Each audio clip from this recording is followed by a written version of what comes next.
What if I told you the One Piece world isn't just a bunch of random islands? It's a planet with a real structure built like a puzzle. A giant red wall that wraps around the globe. Single ocean route that cuts through everything. 4 different seas. And 1 deadly band where ships don't survive. And here's the craziest part. The world even has a canon name. Today, I'm breaking down the One Piece planet using canon facts only simple, clear, and actually mind-blowing. First big fact, the One Piece world isn't officially called Earth. In canon, it's referred to as the Blue Planet. This name appears in official material tied to the series' space lore, including NLS cover story content, where the planet below is referenced as the Blue Planet.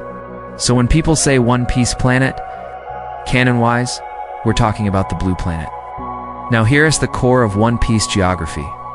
There is a massive landmass called the Red Line, and at Isen, so just a continent, it is basically a ring-like strip of land that wraps around the planet. Then there's the Grand Line, a special sea route that circles the world and intersects with the Red Line. When you combine these two, the entire planet's oceans get divided into 4 major seas, called the 4 Blues: East Blue, West Blue, North Blue, South Blue. And the Grand Line itself is commonly described in 2 halves. The first half, paradise. The second half, the New World. But the Grand Line isn't the only weird part. On both sides of it, there's a region called the Calm Belt. This area is infamous because normal sailing becomes extremely dangerous.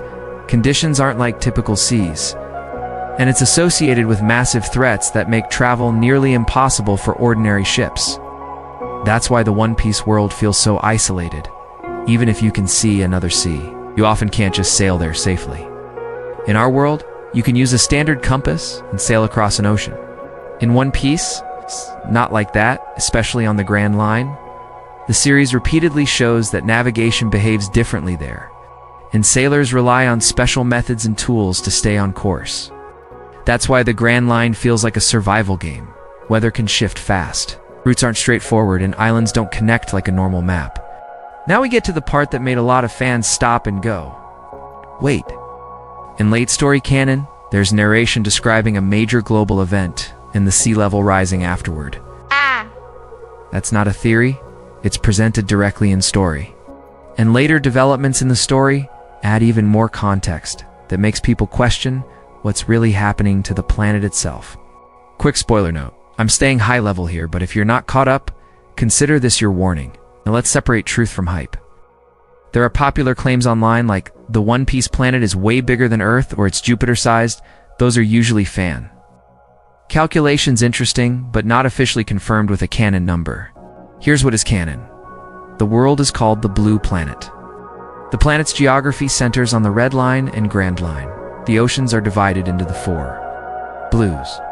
The Calm Belt makes travel extremely dangerous. There are canon story elements about sea level rising after a major event, or math from fans. So that's the One Piece planet, the Blue Planet, explained with canon facts.